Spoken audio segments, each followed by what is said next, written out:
სასტუმრო ინტერკონტინენტალი საერთაშორისო ორგანიზაცია და სამთავრობო უბანი ბოლო ერთი კვირის განმავლობაში ავღანეთში სამი მასშტაბური თავდასხმა განხორციელდა. ქვეყანაში საკუთარი სამხედრო კონტინგენტის გაზრდაზე უკვე მსჯელობს ამერიკის შეერთებული შტატები. რამ გამოიწვია ავღანეთში რადიკალური დაჯგუფება თალიბანის გააქტიურება, ნახეთ ლევან ახალაიას სიუჟეტი.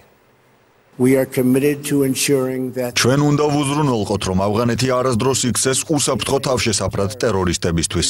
ასეთი იყო ამერიკის შეერთებული შტატების პრეზიდენტის გზავნილი დავოსში გამართულ ფორუმზე. 2 დღის შემდეგ კი ქაბულში მორიგი თავდასხმა მოხდა. სასწრაფო დახმარების მანქანით შენიღბული ავტომობილის აფეთქებას ბოლო ინფორმაციით 103 ადამიანი შეეწირა. დაჭრილთა რიცხვი 253-ს აღემატება. ხელისუფლებამ 28 იანვარი გლოვის დღედ გამოაცხადა.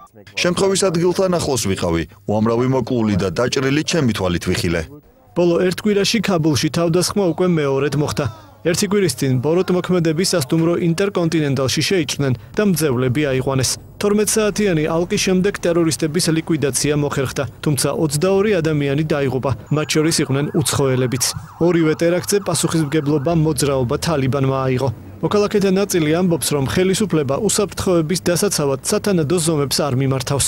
ყოველდღიურობით თავდასხმებს აქ ცხოვრება ძალიან სახიფათო გახდა. ავღანეთში ცხოვრება უსაფრთხო აღარ არის. მოძრაობა თალიბანში კი განაცხადეს, რომ ორივე თავდასხმა ამერიკის შეერთებული შტატების პრეზიდენტის მიერ ავღანეთში ამერიკული სამხედრო კონტინგენტის გაზრდის საფასუხოდ მოაწყვეს. მათივე თქმით, მებრძოლები მოლაპარაკებების მაგიდას არ მიუსხდებიან, სანამ ავღანეთს ყველა უცხოელი ჯარისკაცი არ დატოვებს. ხელისუფლება მომხდარში მეზობელ პაკისტანსაც ადანაშაულებს, რომელიც მათი თქმით ტერორისტებს მფარველობს. ანალოგიური ბრალდება ისლამაბადს ამერიკის შეერთებულმა შტატებმა წაუყენა და სამხედრო დახმარება შეუწყვიტა. თუმცა პაკისტანში სხვა მოსაზრება აქვთ.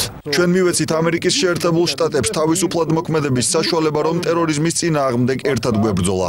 თუ შეერთებული შტატები სანქციებს დააწესებს, ჩვენი სამხედრო შესაძლებლობები საკმარისი არ იქნება და ტერორისტებს ვეღარ გავუმკლავდებით. ავღანეთის ხელისუფლების გადაწყვეტილებით ხვალ ქაბულში დასვენების დღე იქნება, რათა დაზარალებულების ახლობლებმა დაშავებულებს მეტი დრო დაუთმონ. ამავე დროს ორშაბათს ავღანეთში ინდონეზიის პრეზიდენტს ელოდებიან, რომელიც მთავრობას თალიბანთან სამშვიდობო დიალოგის დაწყებაში დახმარებას თავაზობს. მანამდე მან ამავე მიზნით შეხვედრა პაკისტანში გამართა.